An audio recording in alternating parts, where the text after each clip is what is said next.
বুখারীর বর্ণনা 1044 নম্বর হাদিস। রাসূলুল্লাহ সাল্লাল্লাহু আলাইহি সাল্লাম বলেন, লাউ তা'লামুনা মা আ'লামু লাদাহিকতুম কলিলাও ওয়া লাবাকাইতুম কাসীরা। আমি যা জানি তোমরা যদি তা জানতে তাহলে তোমরা কম হাসতে বেশি কান্না করতে। কান্নার অনেকগুলা প্রকার আছে।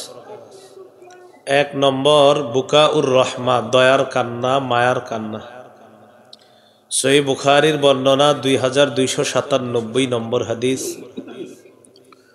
হাদিসের বর্ণনাকারী আয়েশা সিদ্দিকা রাদিয়াল্লাহু তাআলা আনহা, তিনি বলেন, লাম আকিল আবাওয়াইয়া কত্তু ইল্লা ওয়াহুমা ইয়াদিনানিদ-দীনা ওয়ালাম ইয়ামুররু আলাইনা ইয়াওমুন ইল্লা ইয়াতিনা ফীহি রাসূলুল্লাহ সাল্লাল্লাহু আলাইহি ওয়াসাল্লাম তরফাইন নাহারি বুকরাতাও ওয়া আশিয়া। তো আয়েশা সিদ্দিকা রাদিয়াল্লাহু তাআলা আনহার বর্ণনা, তিনি বলেন, আমার জ্ঞান বুদ্ধি হওয়ার পর এমন কোনো দিন নাই যে আমি আমার পিতা মাতা যারা আছে তাদেরকে দ্বীনের মধ্যে পাই নাই, এমনটা হয় নাই। আমি জ্ঞান বুদ্ধি হওয়ার পর দেখেছি আমার বাবা মা দুজন ধর্ম পালন করে। আমাদের জীবনে এমন কোনো দিন অতিবাহিত হয় নাই যেই দিনে দুই বেলা সকাল সন্ধ্যা নবী আমাদের বাসায় আসেননি, এমনটা হয়নি। প্রতিদিন সকালে এবং সন্ধ্যায় দুইবার রাসূল সাল্লাল্লাহু আলাইহি সাল্লাম আমাদের বাসায় আসতেন। আর জ্ঞান বুদ্ধি হওয়ার পর এমন কোনো দিন নাই যে আমি দেখি নাই যে আমার পিতা মাতা যারা আছে তাদের দিন পালন করে নাই, এমনটা হয় নাই। আমার পিতা মাতা দিন পালন করতে পেরেছি, আর প্রতিদিন সকাল সন্ধ্যায় নবীকে দেখেছি আমাদের বাসায় এসেছে। ফালাম্মা বাতুলিয়াল মুসলিমুনা খারাজা আবু বকরিন মুহাজিরান কিবালাল হাবাশা। মুসলমানগণ যখন কঠিন পরীক্ষার সম্মুখীন হলেন, মক্কার কাফেররা মুসলমানদেরকে সহ্য করতে পারে না। মুসলমানগণ দলে দলে হাবশায় হিজরত করা শুরু করলেন। আবু বকর সিদ্দিক রাদিয়াল্লাহু তাআলা তিনিও হাবশার দিকে হিজরতের উদ্দেশ্যে বের হলেন। ফালাকিয়াহু ইবনুদ দাগিনা ওয়া হুয়া সাইয়্যিদুল কারা।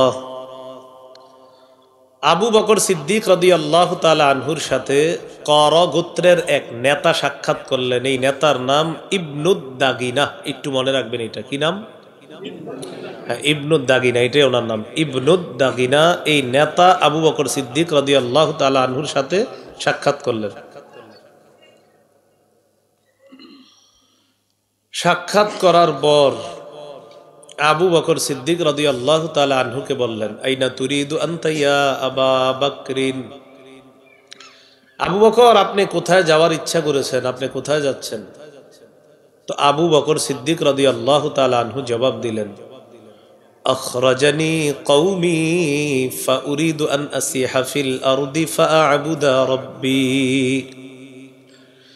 আমার জাতি আমাকে বের করে দিয়েছে, তাই আমি দেশে দেশে ঘোরার নিয়ত করেছি। দেশে দেশে ঘুরবো আর আমার রবের ইবাদত করব। আপাতত হাবশার দিকে আমি রওনা করলাম।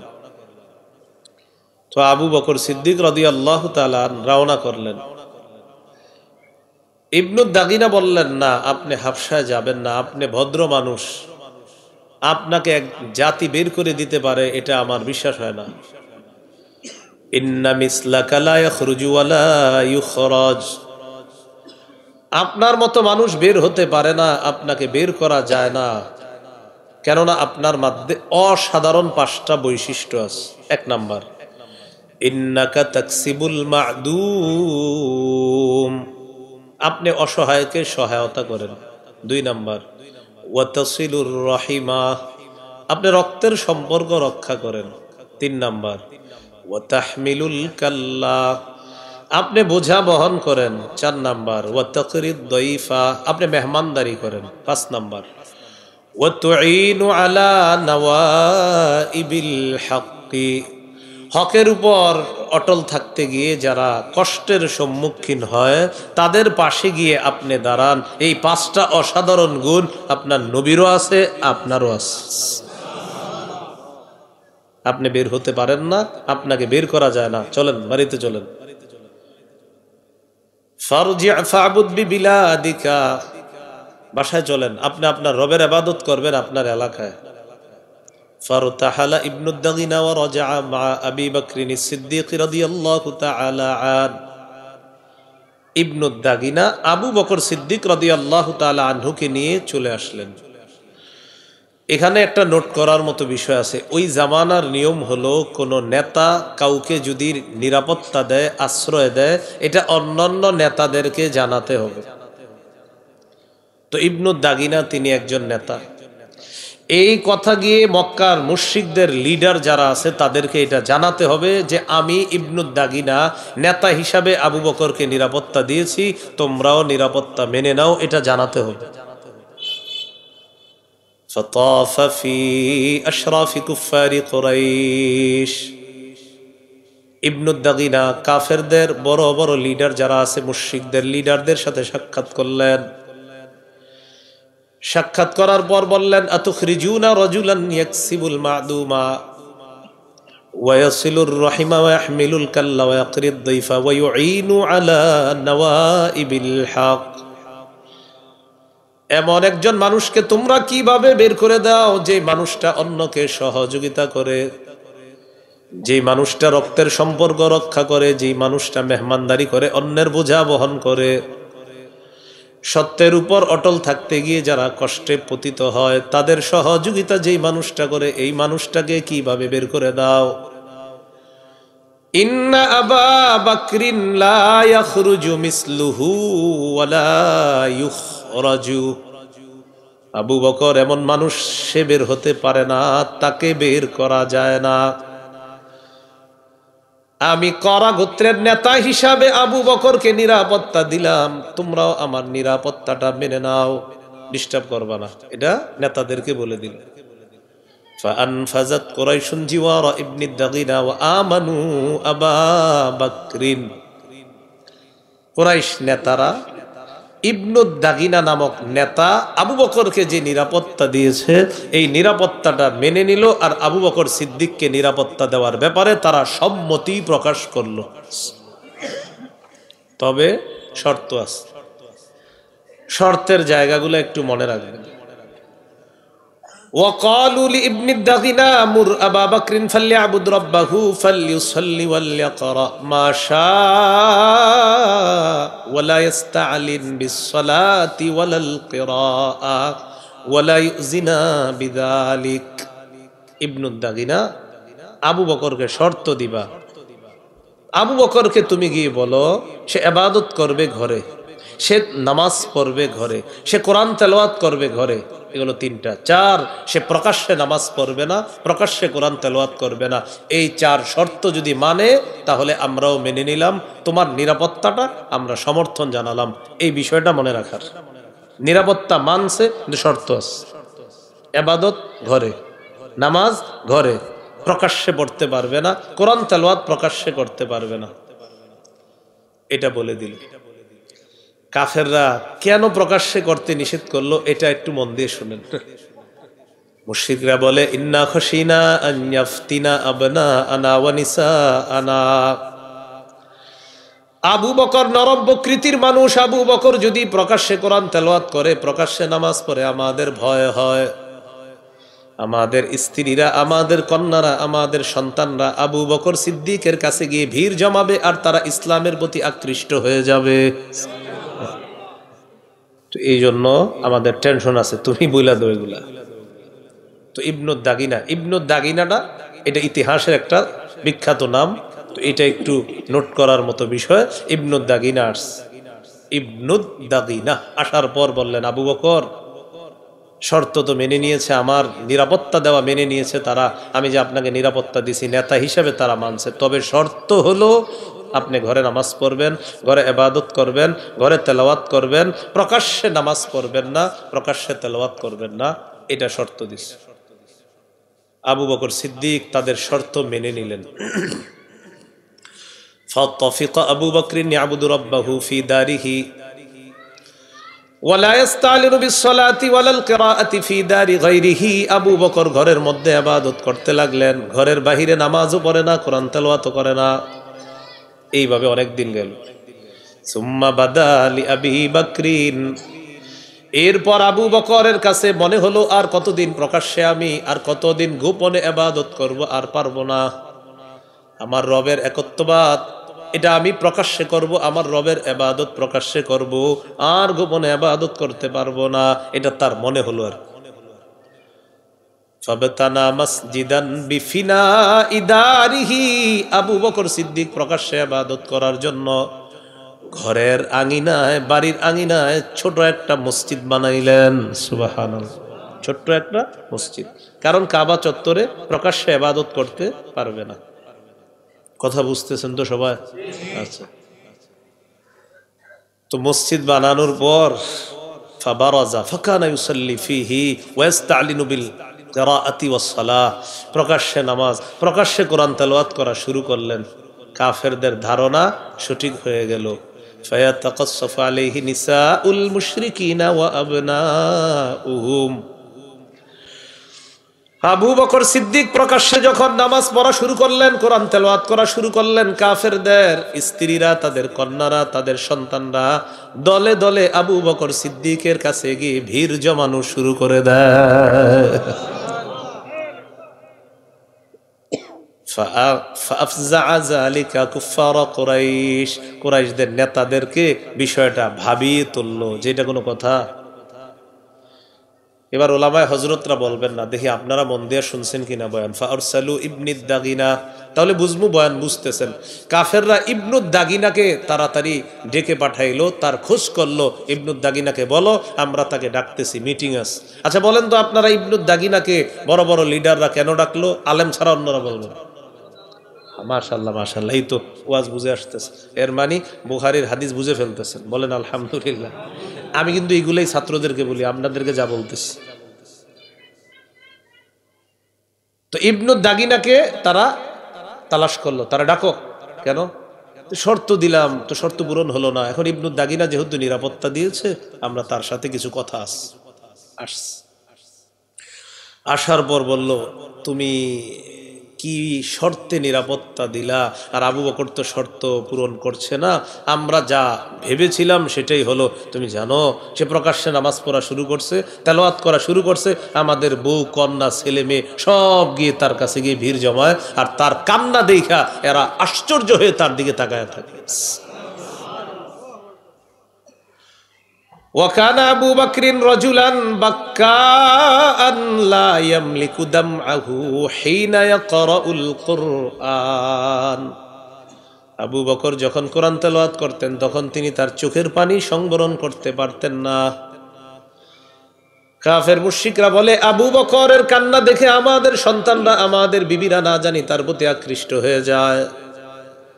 তুমি আবু বকরের কাছে যাও, যাওয়ার পর বলবা, ইন আহাব্বা আন ইয়াকতাসিরা আলা আন ইয়াবুদা রাব্বাহু ফাআলা ওয়া ইন আবা ইল্লা আন ইউলিনা বিহি। দুইটা অপশন, হয়তো আবু বকর আগে মতো ঘরে ইবাদত করবে, অন্যথায় সে যদি প্রকাশ্যে ইবাদত করে তাহলে কিন্তু শর্ত আর থাকলো না, আমরা তার নিরাপত্তা নামাটা আর রাখতে পারবো না। এখন আমরাও চাই না তুমি তোমার নিরাপত্তা নামা উঠিয়ে তুমি আরববাসীর কাছে লজ্জিত হও, এটাও আমরা চাই না। এখন এই জায়গাটা কেন বললাম আরববাসীর কাছে লজ্জিত হও, একটু বুঝেন। ওই জামানায় কোনো নেতা কাউকে নিরাপত্তা দেওয়ার পর নিরাপত্তা নামা উঠিয়ে নেওয়াটা ছিল লজ্জাকর বিষয়। আরবের লোকেরা বলা বলি করতো, ছি ছি, একটা মানুষকে নিরাপত্তা দিয়ে আবার উঠিয়ে নেয়, এটা কেমন কথা। তো এই জন্য আমরা চাই না তুমি নিরাপত্তা নামা উঠিয়ে নিবা, বরং এক কাজ করবা, আবু বকরকে বলবা হয় ঘরে ইবাদত করবে, না হয় নিরাপত্তা নামা যেন সে ফিরিয়ে দেয় তোমাকে, তুমি ফিরিয়ে নেও না, সে যেন ফিরিয়ে দেয়। তাহলে তোমার আর লজ্জাও থাকলো না, কারো কাছে লজ্জিত হতে হবে না। ইবনুদ দাগিনা আবু বকর সিদ্দিকের কাছে আসছে। এবার একটু রেডি হন, ইমান তাজা হওয়া জবাব কাকে বলে দেখেন। আবু বকর সিদ্দিক রাদিয়াল্লাহু তাআলা আনহুর কাছে আসছে। আসার পর বলে, আবু বকর শর্ত ছিল আপনি ঘরে ইবাদত করবেন, শর্ত পূরণে আপনি ব্যর্থ হয়েছেন, আপনি শর্ত পূরণ করতে পারছেন না, প্রকাশ্যে ইবাদত করেন, মক্কার লিডাররা এটা মেনে নিতে পারছে না। হয়তো আপনি আগের মতো ঘরে ইবাদত করবেন, অন্যথায় আপনি আপনার যে নিরাপত্তানামাটা আমাকে আপনি ফিরিয়ে দেন, কারণ আমি নিরাপত্তানামা উঠিয়ে লজ্জিত হতে চাই না। আরবের লোকেরা বলবে, কিভাবে একটা নিরপরাধ মানুষকে নিরাপত্তা দেওয়ার পর আবার উঠিয়ে নেয়, এই কথা আমি সহ্য করতে পারবো না। আবু বকর বললেন, তাহলে কি করতে হবে বলো? ইবনুদ দাগিরা বললেন, হয়তো ঘরে ইবাদত করবেন, না হয় নিরাপত্তানামা ফিরিয়ে দেন। আবু বকর সিদ্দিক বললেন, ইন্নী আরুদ্দু ইলাইকা জিওয়ারাকা ওয়া আরদা বিজিওয়ারিল্লাহ। আমি তোমার নিরাপত্তানামা এই মুহূর্তে ফিরিয়ে দিলাম, আমি আল্লাহর নিরাপত্তায় খুশি আছি। তোমার নিরাপত্তা দরকার নাই। রবের ইবাদত প্রকাশ্যে করি, রব নিরাপত্তা দিবে আমাকে। এটা হইল মুমিনদের ঈমান চেতনাদায়ক কথা, ঈমান তাজা করার কথা। মুমিন কখনো কোনো মানুষের নিরাপত্তা প্রত্যাশী না, মুমিন তো আল্লাহ নিরাপত্তায় বিশ্বাসী। মুমিনের অভিভাবক আল্লাহকে। সূরা বাকারা 257 নম্বর আয়াতে আল্লাহ বলেন, আল্লাহু ওয়ালিয়ুল্লাযীনা আমানু, যারা ঈমানদার তাদের অভিভাবক হলেন আল্লাহ। আমাদের অভিভাবককে তো আবু বকর সিদ্দিক রাদিয়াল্লাহু তাআলা প্রকাশ্যে ইবাদত করা শুরু করলেন। একদিন নবী বললেন, উরিতু দারা হিজরাতিকুম, আমাকে স্বপ্নে দেখানো হয়েছে তোমাদের হিজরতের জায়গাটা। রাআইতু সাবখাতান দারা নাখলিন বাইনা লাবাতাইন, আমি স্বপ্নে দেখলাম খেজুর গাছ বেষ্টিত একটা এলাকা, দুই এলাকার মাঝে খেজুর গাছ বেষ্টিত একটা এলাকা। এর মানে তোমাদের হিজরতের জায়গাটা আমাকে দেখানো হয়েছে, সেই জায়গাটা অন্য কোনো জায়গা নয়, সেটাই হলো মদিনা। হিজরতের জায়গা কোথায়? সাহাবায়ে কেরাম যারা আবিসিনিয়া বা হাবশার দিকে হিজরত করার উদ্দেশ্যে বের হয়েছিলেন, তারা নিয়ত পাল্টায়া মদিনার দিকে হিজরত করার উদ্দেশ্যে রওনা করলেন। আবু বকর সিদ্দিক হিজরত করবে মদিনায়। নবীজি বললেন, আবু বকর তুমি থামো, তুমি এখনই হিজরত করবা না। আমার মনে হচ্ছে আল্লাহ আমাকে হিজরতের হুকুম করবে, আমাকে যখন আদেশ করবে, আমি যখন হিজরতের উদ্দেশ্যে রওনা করব মদিনার দিকে, তুমি হবা আমার হিজরতের সাথী। তখন থেকে তিনি দুইটা বাহন লালন পালন করতে লাগলেন। 4 মাস বাবলা গাছের পাতা খাওয়াইলেন। এক বাহনে তিনি চড়বেন, আর এক বাহনে রসুল চড়ে তারা মদিনার উদ্দেশ্যে রওনা করবেন। এই হাদিসে আমার বোঝানো উদ্দেশ্য, আবু বকর সিদ্দিক রাদিয়াল্লাহু তাআলা আনহুর যে কান্নাটা, এই কান্না ছিল দয়া মায়া। উনি নরম মানুষ ছিলেন, ওনার কান্না দেখে অন্যান্য অমুসলিমরা ইসলামের দিকে আকৃষ্ট হয়ে পড়ত। এইগুলো আজকের প্রথম আলোচনা, দয়ার কান্না। 2 নাম্বার বুকাউল খৌফ, ভয়ের কান্না। বলেন কিসের কান্না? এটা খুব মন দেন, এটা সবার জরুরি। নাসাইর বর্ণনা 3108 নম্বর হাদিস। عن أبي هريرة رضي الله تعالى عنه قال قال رسول الله صلى الله عليه وسلم لا يلج النار رجل بكى من خشية الله حتى يعود اللبن في الدار।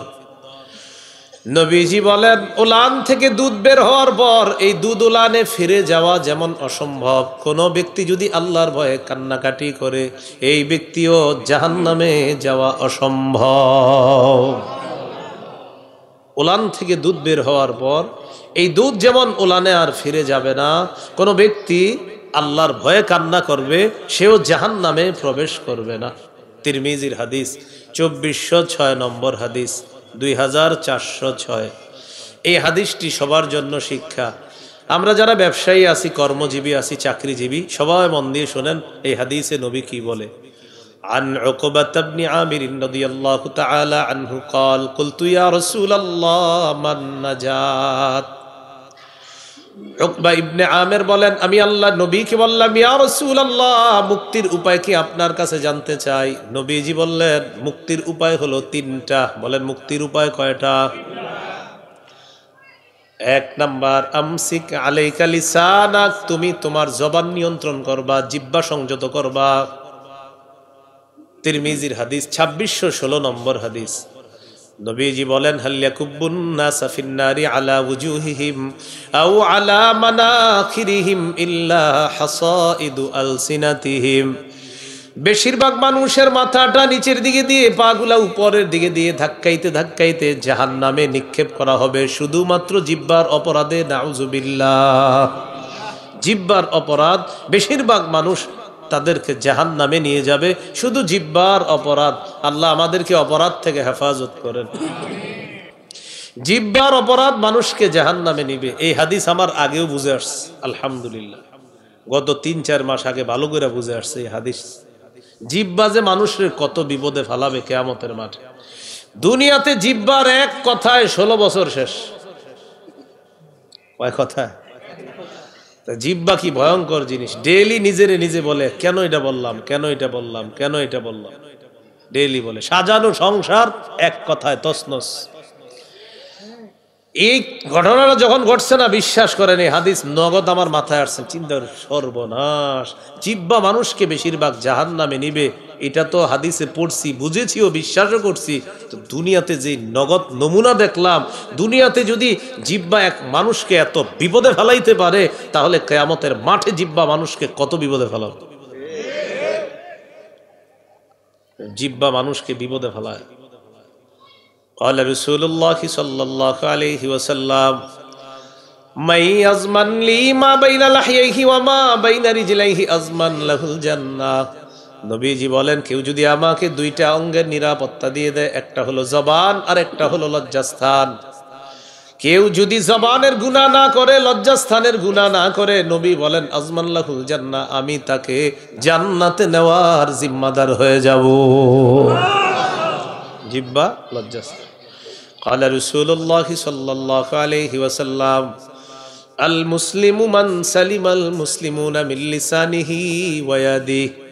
নবীজি বলেন, কোন মুসলমানের জবান আর হাতের কষ্ট দেওয়া থেকে যদি অন্য মুসলমান নিরাপদ হয়ে যায়, তাকান আমার দিকে, আমি একজন মুসলিম দাবি করি, তিনিও একজন মুসলিম, আমার জবান আর হাতের কষ্ট দেওয়া থেকে যদি তিনি নিরাপদ থেকে যায়, নবী বলেন আমি তোমাকে খাঁটি মুসলমান বলে ঘোষণা করলাম। জবান দিয়ে কষ্ট দিব না, বলেন জবান দিয়ে, হাত দিয়ে, কর্ম দিয়ে, কথা দিয়ে কোনো মুসলমানকে স্বেচ্ছায় কষ্ট দিব না। অনিচ্ছায় দিয়ে ফেললে ক্ষমা চেয়ে নিব। তাহলে ইচ্ছা করে তো দিবই না, অনিচ্ছায় কখনো হয়ে গেলে ক্ষমা চেয়ে নিব। বলেন ইনশাআল্লাহ। মসজিদে ঢুকার সময় 4-5 জন একসাথে দৌড় দিছেন, পাশের মুসল্লির আপনার হাতের কনুত লেগে গেছে, তিনি ব্যথা পেয়েছে, সাথে সাথে বলবেন ভাই মাফ করে দেন। মসজিদে যাওয়ার পর কাতারে দাঁড়িয়েছেন, আপনার পাশের মুসল্লি আপনার এই কনুর আঘাত লাগছে, আপনি বলবেন ভাই মাফ করে দেন। গাড়ির সিটে বসছেন, পাশে একজন প্যাসেঞ্জার বসছে, বসার পর আপনার কারণে তিনি একটু কষ্ট পাইছে শারীরিক, আপনি বলবেন ভাই আমাকে মাফ করে দেন। ভাই, জবান আর হাতের কষ্ট দেওয়া থেকে অন্যকে নিরাপদ রাখেন, আল্লাহ আপনাকে মরার সাথে সাথে নিরাপত্তা দেওয়া শুরু করবে। তাহলে মুক্তির উপায় কয়টা? 3টা। 1 নাম্বার জবান নিয়ন্ত্রণ রাখো। 2 নাম্বার, ব্যবসায়ী ভাইরা, চাকরিজীবীরা শোনেন, 2 নাম্বার ওয়ালিয়াসাকা বাইতুকা, তোমার ঘর যেন তোমার জন্য প্রশস্ত হয়ে যায়। দোকানদারি শেষ করলেন, ব্যবসা বাণিজ্য শেষ করলেন, অফিস আদালত করার পর 8টা বাজে আপনার ঘরে থাকার কথা, 11টা বেজে গেছে, এখনো বাসায় যান নাই। স্ত্রী আপনাকে ফোন দেয়, মা ফোন দেয়, কি রে তুই কই?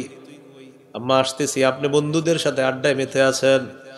নবীজি বলেন না না, কর্মস্থলে আসো, কর্মস্থল নাই, বাসায় থাকো। ওয়ালিয়াসাকা বাইতুক, তোমার ঘর যেন তোমার প্রশস্ত হয়। কাজ আছে, কাজে থাকো, কাজ নাই, ঘরে থাকো, আড্ডাবাজিতে যাবা না। এই ঘর প্রশস্ত হয় মানে আপনি ঘরে সময় দিবেন, মায়ের সামনে, বাবার সামনে, স্ত্রীর সামনে, সন্তানের সামনে থাকবেন। আড্ডাবাজিতে রাস্তায় নামবেন না। মাদক দ্রব্য, অশ্লীলতা, বেহায়াপনায় শয়তান আপনাকে লিপ্ত করে ফেলতে পারে। এই জন্য 2 নাম্বার বললেন। অনেক ভাইয়েরা অফিস থেকে 6টা বাজে আসার কথা, বাসায় 11টা বেজে গেছে, এখনো আসে না। কেন? আপনি এতক্ষণ কোথায় ছিলেন? ঠিক আছে, আমি ওয়াজ মাহফিলে ছিলাম, তো কালকে কোথায় ছিলেন? প্রতিদিন তো ওয়াজ মাহফিলে ছিলেন না। তো খোঁজ নিয়ে দেখবেন এই বেচারার স্বামী, এই বেচারার স্ত্রী আছে, সন্তান আছে, সব আছে, এরপরে সে কার সাথে অন্য কোথাও কথা বলতেছে। এটা করবেন না। স্ত্রী সন্তানদেরকে সময় দেন, ঘরে থাকেন, মা বাবার সামনে সন্তানদের সামনে যখন থাকবেন, ইবলিস হাজারো গুনাহ আপনাকে করাইতে পারবে না, যেটা বাহিরে থাকলে আপনাকে করাবে, ঘরে থাকলে এগুলো করাতে পারবে না। এই জন্য নবী বললেন মুক্তির দ্বিতীয় উপায় ওয়াল্লিয়া সাকা বাইতুক, তোমার ঘর যেন তোমার জন্য প্রশস্ত হয়, ঘরে থাকবা। 3 নাম্বার ওয়াবকি আলা খতিআতিক, তুমি তোমার গুনাহের উপর কান্নাকাটি করবা, গুনাহের ব্যাপারে প্রচুর কান্নাকাটি করবা। এই 3টা, তাহলে জবান নিয়ন্ত্রণ, আর অফিস আদালত ব্যবসা বাণিজ্যতে আসি আলহামদুলিল্লাহ, কাজ শেষ বাসা, নামাজের আজান দিছে মসজিদ, নামাজ শেষ, দুনিয়াবি কোনো কাজে মশগুল হব না, তাড়াতাড়ি বাসায় চলে যাব, বলেন ইনশাআল্লাহ। এইভাবে জীবনটা 1 মাস চালায় দেখেন, দেখবেন কত আনন্দের, কত সুন্দর, কত সুন্নতি জীবন, অসাধারণ এক ভালো লাগা মনের ভিতরে কাজ করবে। আগে বলতেন হুজুর হতাশা পেরেশানিতে আছি, আপনার পেরেশানি কোন দিক দিয়ে চলে যাবে নিজেও বুঝতে পারবেন না। হাদিসের একটা কিতাব আছে আল জামিউস সগীর, এই কিতাবের 8655 নম্বর হাদিস। হাদিসের বর্ণনাকারী আনাস ইবনু মালিক রাদিয়াল্লাহু তাআলা। প্রিয় ভাইয়ারা, এই হাদিসটি একটু মন দেন কি বলে। চোখের পানি কখনো মাটিতে ফেলছেন? হ্যাঁ, মানে আপনার চোখের 1 ফোঁটা পানি মাটিতে পড়ে গেছে, এরকম যদি হয় আর কি। عن أنس بن مالك رضي الله تعالى عنه قال قال رسول الله صلى الله عليه وسلم من ذكر الله خاليا ففاضت عينا, কোন ব্যক্তি আল্লাহকে স্মরণ করছে, আল্লাহকে স্মরণ করার পর তার 2 চোখ দিয়ে পানি আসছে, আল্লাহকে স্মরণ করছে, চোখে পানি আসছে। হাত্তা ইউসিবাল, আর এই চোখের পানি যদি জমিনের মধ্যে পড়ে যায়, 1 ফোঁটাও যদি জমিনের মধ্যে পড়ে যায়, নবীজি বলেন লাম ইউআযিবুহুল্লাহু ইয়াউমাল কিয়ামা, আল্লাহ তাআলা কিয়ামতের ময়দানে তাকে আযাব দিবেন না।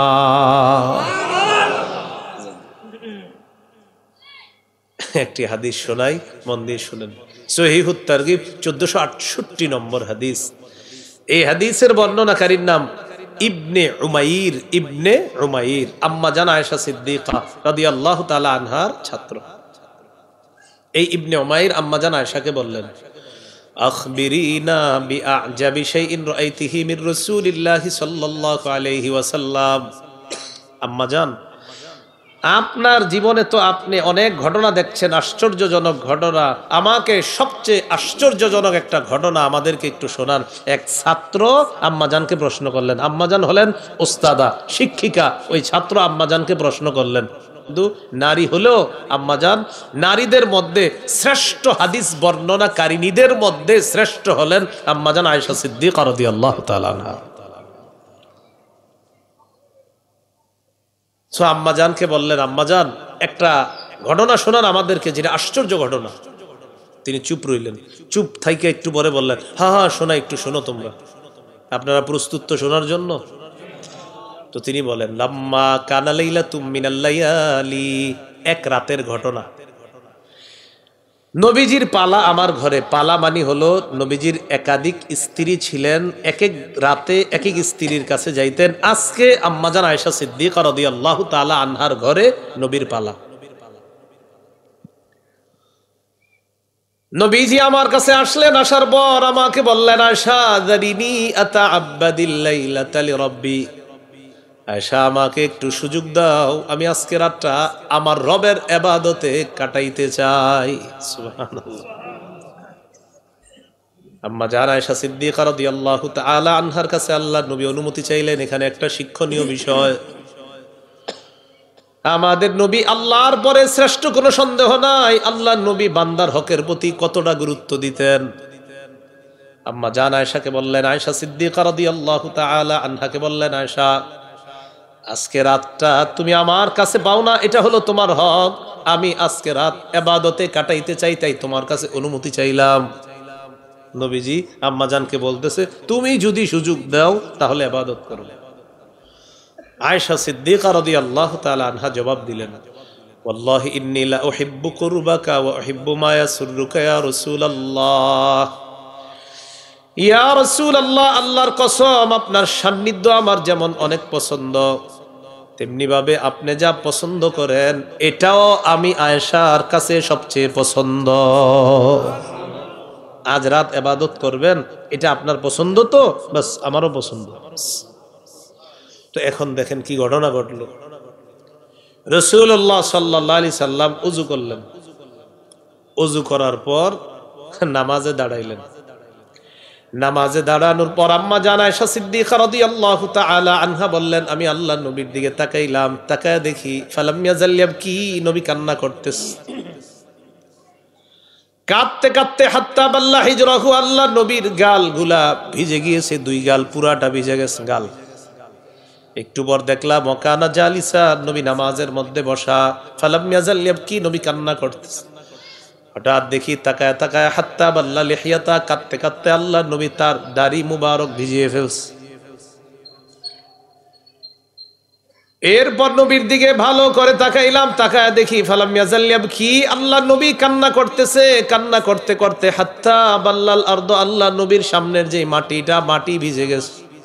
মাটি, সবাই বলেন কি, আবার বলেন। চিন্তা করা যায়,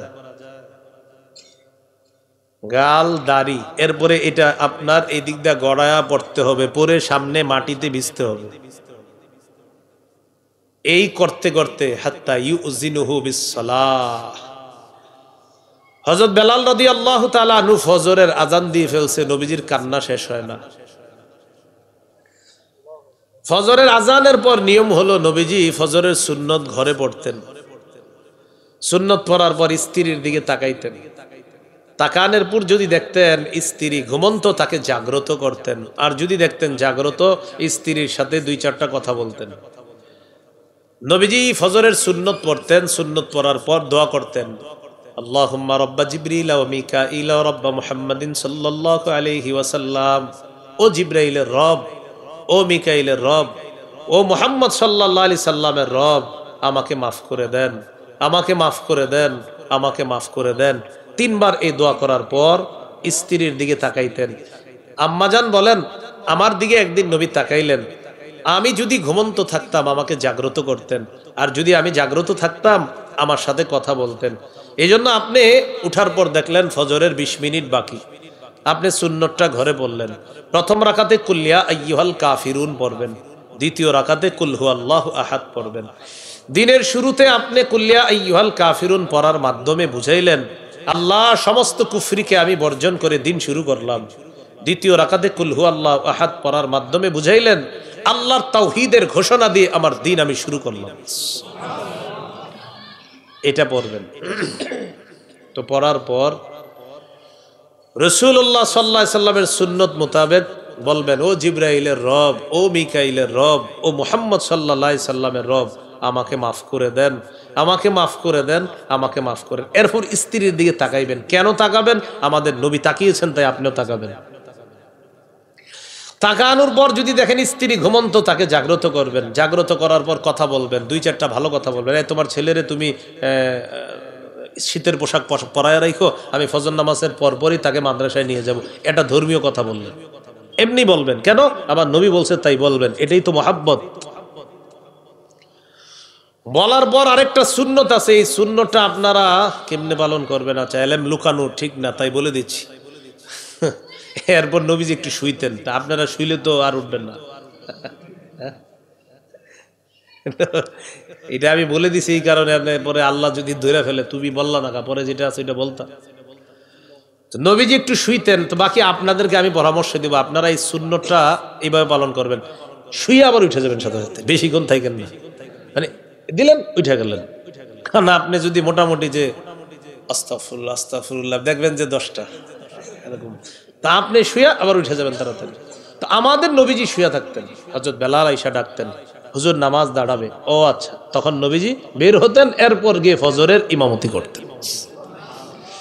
তো এই সুন্নাহটা তারাই পালন করবেন যাদের এই দৃঢ় বিশ্বাস আছে যে না, আমি একটু শুয়ে আবার উঠে গেলে আমার দ্বারা ফরজের নামাজের এই যে জামাতটা আছে, ফরজের জামাত অর্থাৎ ফজর নামক ফরজের এই জামাত, এটা আমার ছুটবে না ইনশাল্লাহ, আমি নিশ্চিত। তো আপনার জন্য এই সুন্নাহটা, আপনি শুয়ে আবার উঠে যাবেন। কিন্তু ভাই, যার এই সমস্যা আছে যে হুজুর আমি যদি এটা পালন করতে যাই তো আমার তো ঘুমাইসা যাবে, আপনি আল্লাহর রাস্তে আপনি ফজর নামাজ পড়ার জন্য মসজিদে চলে যান। ভাই মনে থাকবে তো কথাটা? হ্যাঁ, আচ্ছা আচ্ছা, হ্যাঁ। তো রাসূল সাল্লাল্লাহু আলাইহি সাল্লাম কাঁদতেছে, হযরত বেলাল আসছে ডাকার জন্য, নিয়ম অনুযায়ী ডাকতে আসছে। ডাকতে আসার পর আল্লাহ নবীর দিকে তাকাইলেন, তাকায় দেখে আল্লাহ নবী কান্না করতেছে। কানতে কানতে আল্লাহ নবীর গালের মধ্যে পানি, দাড়িতে পানি, জামায় পানি, সামনের মাটিতেও পানি।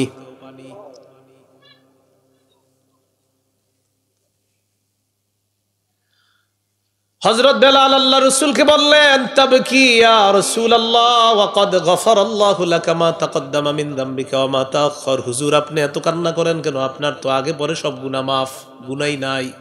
হুজুর আপনি এত কান্না করেন কেন? নবীজি বললেন, আফালা আকুনু আবদান শাকুরা। বেলাল আমি কি আল্লাহর শুকরগুজার বান্দা হব না? রবের শুকরিয়া আদায় করার জন্য রবের দরবারে একটু কান্নাকাটি করলাম। এটা বলি একটু কান্নাকাটি। হ্যাঁ, এখন তো আমাদের চোখে পানি আসে না। এই ইলেকট্রনিক মিডিয়ার যুগে, প্রদর্শনের যুগে চোখে পানি আসা এত সোজা না। কিসের যুগ এখন? প্রদর্শন, সেশন, ফ্যাশন, ভূষণ, প্রদর্শনের যুগ। হজে যাবেন সেখানে প্রদর্শন, উমরায় যাবেন প্রদর্শন, তওয়াফ করবেন প্রদর্শন। আর ভাইরাল নামক ভাইরাস যোগ্যতা যদি আপনার হয়ে যায় তো হয়েছে কাম। যেমন আমিও আমাদের বাংলাদেশে বর্তমানে একজন ভাইরাল নামক ভাইরাস যোগ্যতার মধ্যে আমিও প্রথম একদম শারীরদের মধ্যে আছি। ভাইরাল নামক ভাইরাস যোগ্যতা। এখন এলেম কালাম আপনার থাক বা না থাক, যদি খালি ভাইরাল যোগ্যতা আপনার থাকে, আপনার নিচে 40 জন শাইখুল হাদিসের নাম থাকবে, আপনার নাম উপরে থাকবে। যদিও শাইখুল হাদিস এই বাক্যটার ব্যাখ্যাও আপনি করতে পারবেন না, তো সমস্যা নেই, ভাইরাল তো আছেন। বিভিন্ন এলাকায় আপনার, আমার বয়স এখনো 40 হয় নাই, নিচে এলাকার 7-8 মাদ্রাসায় বুখারী পড়া, এমন শাইখুল হাদিস শব্দের নাম নিচে দিয়ে দেন। কেমনে দিলেন? তো এই যে ভাইরাল কথা হইলো আপনার যোগ্যতা। হুজুর আপনি অন্য কিছু, আপনি তো ভাইরাল, এটা হলো মূল যোগ্যতা। তো প্রদর্শনের যুগ চলতেছে। কান্না ভিতর থেকে আসতে চায়া এখানে আইসা বাড়িটা চইলা যাক, না না আমি বাইরে যাবো না, সুবহানাল্লাহ, সর্বনাশ। এই পানি আপনার আসবে। ভাইরাল নামক ভাইরাস যোগ্যতা নিয়ে হজে যাবেন, বাস তওয়াফ করবেন, 80-90টা ছবি তুলবে আপনার সাথে যারা তওয়াফ করবে। মুজদালিফায় যাবেন, 8 কিলোর বেশি পরিমাণ মুজদালিফায় আরাফা থেকে যাইতে প্রায় 8.34 কিলো। তো হেঁটেই আমি মুজদালিফা আলহামদুলিল্লাহ হেঁটেই সব সম্পাদন করছি। তো হেঁটে হেঁটে ওদিকে যাই, হুজুর একটা বাঁকা হইয়া সোজা হইয়া মনে করেন, কারণ হুজুরে হজ করুক আর যা করুক আপনি ভাইরাল, তো আপনি কি ছবি প্রদর্শনের যুগ। আল্লাহরে যে একটু আল্লাহ বইলা ডাকবেন না, এটা আপনার দিব না আমরা, আপনি ভাইরাল হইলেন কেন? আসেন ছবি তোলেন। ছবি নিয়ে আমি যেদিন ওয়াজ করছি, একটা ওয়াজ আছে আমার, ছবি নিয়ে দেখবেন, প্রায় 1 ঘন্টার কম বেশি। ওই দিন আমার জীবনে সবচেয়ে বেশি ছবি উঠাইছে মানুষ। আপনি কেন এই ওয়াজ করলেন? আপনি অন্য কোনো ওয়াজ পারলেন না? তো বলছিলাম, সেশন, ফ্যাশন, ভূষণ আর প্রদর্শনের যুগে কান্না করা সহজ না। আল্লাহ তাআলা বলেন, আদম সন্তানের অন্তর পাথরের চেয়ে আরো শক্ত হয়ে গেছে। কিছু পাথর আছে এমন যে পাথর থেকে নদী নদী নদী প্রবাহিত হয়।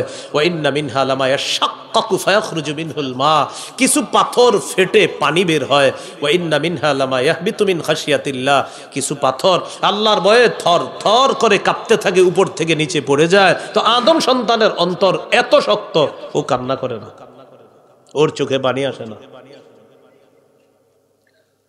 কথাটা মনে আছে? আজকে যে হাদিসটা এখন শোনাইলাম আপনাদেরকে, শুধু শোনানোর জন্য বলি নাই। আজকে একটু বাসায় গিয়ে হাদিসটা চিন্তা করবেন। আল্লাহর পরে যিনি শ্রেষ্ঠ, এই জগতেও শ্রেষ্ঠ, ওই জগতেও শ্রেষ্ঠ, যত জগৎ হইতে পারে আল্লাহর পরে তিনি শ্রেষ্ঠ। তিনি নাকি কাঁদতে কাঁদতে সারা রাত শেষ করে দিছে, তার চোখের পানিতে গাল ভিজে, দাড়ি ভিজে, জামা ভিজতে ভিজতে নিচে মাটিটা পর্যন্ত ভিজে। ইবনে মাজার হাদিস 4195 নম্বর হাদিস। বারা ইবনে আজেব বলেন, একদিন দেখি কি নবীজি কবরের সামনে বসছে, বৈশা কি করতেছে জানি না, ওই পাশ দিয়ে গিয়ে নবীরে দেখলাম, দেখি কি বাচ্চা মানুষদের মতো ইচ্ছা মতো কাঁদতেছে, কাঁদতে কাঁদতে হাত্তা বাল্লাস সারা মিন দুমুইহি। সামনের যে মাটিগুলা কবরের, এই মাটিগুলা মাত্র রাখা হয়েছে, এখনো লাশ দাফন করা হয় নাই, দুই পাশে রাখা হয়েছে। বারা ইবনে আজেব রাদিয়াল্লাহু তাআলা তাকায় দেখি কি কাঁদতে কাঁদতে ওই কবরের পাশে রাখা মাটিগুলা কাদাযুক্ত বানায় ফেলছে। একটা মানুষ এত কাঁদে কিভাবে? একটা গুনাহও নাই যার, তিনি এত কাঁদে। আমাদের গুনাহ শেষ নাই, চোখের পানি আমরা বোম মাইরও আনতে পারতাম। এই জন্য আমাদের ইনসান হওয়া দরকার, মানুষ হওয়া দরকার। আল্লাহ বুঝার তৌফিক দান করেন। তো বলছিলাম প্রিয় মুসলমান ভাইয়ারা, আল্লাহর কাছ থেকে দুইটা চোখ চান, এমন চোখ যে চোখ আল্লাহর ভয়ে একটু কাঁদতে পারে। আল্লাহ এমন চোখ আমাদেরকে দান করেন। সহিহ বুখারীর বর্ণনা 660 নম্বর হাদিস, قال رسول الله صلى الله عليه وسلم سبعة يظلهم الله في ظله يوم لا ظل إلا ظله। 7 শ্রেণীর মানুষকে কিয়ামতের ময়দানে আল্লাহ তাআলা তার কুদরতি ছায়া জায়গা দিবেন, যেদিন আল্লাহর ছায়া ছাড়া আর কোনো ছায়া থাকবে না। 1 নাম্বার আল ইমামুল আদিল, ন্যায়পরায়ণ শাসক, তাকে আল্লাহ ছায়া দিবেন। আমাদের কপালে জানি এমন শাসক আছে কিনা, বলেন আছে ইনশাআল্লাহ। স্বপ্নই দেখতেছি, খালি দেখতেছি, স্বপ্ন দেখতেছি। আসবে কিভাবে বলেন? মাঝে মাঝে আলোচকরা মাহফিলে যায়, 60-70 জন বা 50-60 জন অথবা 30-40 জন বাইক নিয়ে ওনারে রিসিভ করতে যায়। জিজ্ঞাসা করবেন, ভাই সবে মাগরিব পড়ছেন আপনারা, এই যে এতজন রিসিভ করতে আসছেন? আবেগে মাগরিব পড়ে নাই অনেকে, আমি বলি নাই সব, অনেকে পড়ছে, অনেকে পড়ে নাই আবেগে। হুজুর আজকে তো হুজুর আনতে গেছি, তো আজকে মাগরিব হুজুর আসবে, দাঁড়াই রইছে রাস্তায়, হুজুরে রিসিভ করবে, তো মাগরিবের তো সময় বেশিক্ষণ নাই আপনার, দাঁড়াই রইছে অনেকক্ষণ, মাগরিব পড়ছেন নি?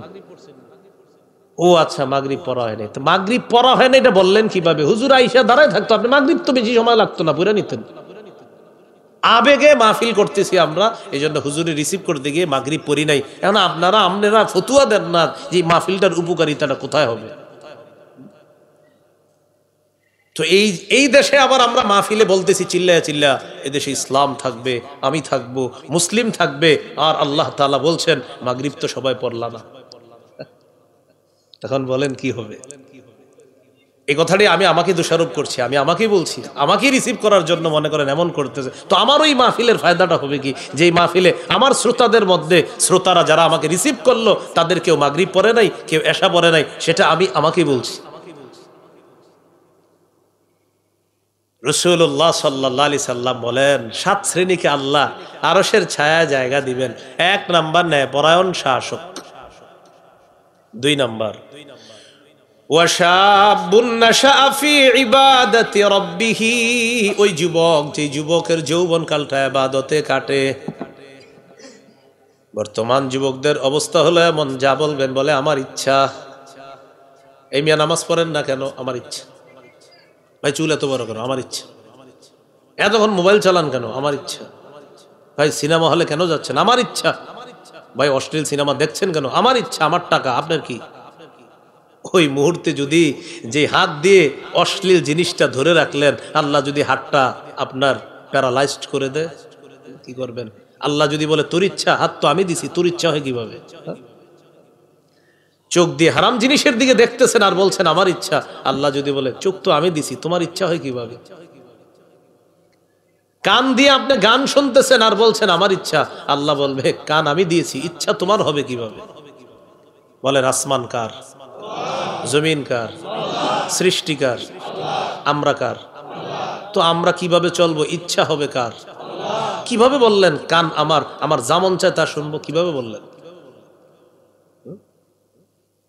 সূরা বনী ইসরাঈল 36 নম্বর আয়াতে আল্লাহ বলেন, ইন্নাস সামআ ওয়াল বাসারা ওয়াল ফুআদা কুল্লু উলাইকা কানা আনহু মাসউলা। হেডফোন লাগিয়ে যারা কান শুনেন, যারা গান শুনেন ঘন্টার পর ঘন্টা, সূরা বনী ইসরাঈলের 36 নম্বর আয়াতটা আজকে খুলবেন, অনুবাদ দেখবেন। আল্লাহ তাআলা বলেন কানকে জিজ্ঞাসা করা হবে, কানের ব্যাপারে আপনাকে জিজ্ঞাসা করা হবে। ওয়াল বাসারা, চোখের ব্যাপারে আপনাকে জিজ্ঞাসা করা হবে। ওয়াল ফুআদা, অন্তরের ব্যাপারে। কুল্লু উলাইকা কানা আনহু মাসউলা, প্রত্যেকের ব্যাপারে জিজ্ঞাসা করা হবে। এবার সবাই একটু হাতের চামড়াটার দিকে তাকান, তাকান, আমিও তাকাই, তাকান, তাকাইছেন সবাই? সূরা হামিম আস-সাজদা 20-21 নম্বর আয়াতে আল্লাহ বলেন, সবাই চামড়ার দিকে তাকান আর আল্লাহর আয়াতটা শুনেন। হাত্তা ইযা মা জাউহা শাহিদা আলাইহিম সামউহুম ওয়া আবসারুহুম ওয়া জুলুদুহুম বিমা কানু ইয়ামালুন। তারা যখন আগুনের সামনে যাবে, তাদের কান তাদের বিরুদ্ধে সাক্ষী দিবে, তাদের চোখ তাদের বিরুদ্ধে সাক্ষী দিবে, তাদের চামড়া তাদের বিরুদ্ধে সাক্ষী দিবে, চামড়া সাক্ষী দিবে, চামড়া। ওয়াকালু লিজুলুদিহিম লিমা শাহিদতুম আলাইনা, চামড়াকে তারা বলবে, ও চামড়া, তুইও আজকে আমার বিরুদ্ধে সাক্ষী দিলি। চামড়া জবাব দিবে, আনতাকানাল্লাহুল্লাযী আনতাকা কুল্লা শাই, যে আল্লাহ সব কিছুকে কথা বলাইতে পারে, ওই আল্লাহ আমি চামড়াকেও আজকে কথা বলাইছে। চামড়া, আপনার চামড়া, আমার চামড়া আমাদের বিরুদ্ধে সাক্ষী দিবে। আপনি গান শুই না এটা বলতে পারেন না, আমার ইচ্ছা। আপনার কান আপনার বিরুদ্ধে সাক্ষী দিবে। যান, আজকের জন্য আমি বলে দিলাম আপনার ইচ্ছা। দেখেন হুজুররা আছে এখানে, আপনি গান শুনতেছেন আর বললাম ভাই শুইলেন না, আর বললেন আমার ইচ্ছা। আচ্ছা ঠিক আছে, আপনার ইচ্ছা, তো কান যে আপনার বিরুদ্ধে সাক্ষী দিবে, কোথায় আপনার ইচ্ছা হলো বলেন? কানও তো আপনার বিরুদ্ধে চলে যাবে। আপনি বললেন হুজুর আমার চোখ, আমার ইচ্ছা, তো চোখও তো আপনার বিরুদ্ধে সাক্ষী দিবে, তো কোথায়? চোখও তো আপনার বিরুদ্ধে চলে গেল। সূরা ইয়াসিনের 65 নম্বর আয়াত অনেকে পারেন, বাসায় গিয়ে অনুবাদটা দেখবেন। আল-ইয়াউমা নাখতিমু আলা আফওয়াহিহিম, তাদের মুখে আজকে আমি মোহর মেরে দিব। ওয়া তুকাল্লিমুনা আইদিহিম, হাত কথা বলবে। আপনি যে বললেন হুজুর আমার ইচ্ছা, আমার হাত দিয়ে কি করব, তো হাতও তো আপনার বিরুদ্ধে বলে ফেলবে আল্লাহকে। তো কোথায় আপনার ইচ্ছাটার দাম হলো কোথায়? ওয়া তাশহাদু আরজুলুহুম বিমা কানু ইয়াকসিবুন, আপনার পা সাক্ষী দিবে আল্লাহ এই লোক ঠিক কাজ করে নাই। তাহলে বলেন একটু তাকান না আমার দিকে, আমি বললাম আমার পা আমার যা মন চায় তা করবো। পা বলবে কিয়ামতের ময়দানে আল্লাহ এই লোক আমারই দিয়ে এই অপকর্ম করছে। তাহলে বলেন আমার ইচ্ছার দামটা থাকলো কোথায়? এই জন্য আর এটা বললেন না, বলেন আল্লাহর ইচ্ছা। কান কার? চোখ কার? নাক কার? হাতকে দিয়েছেন, পাকে দিয়েছেন, এগুলো কোথায় ব্যবহার হবে এটা বলবে কে?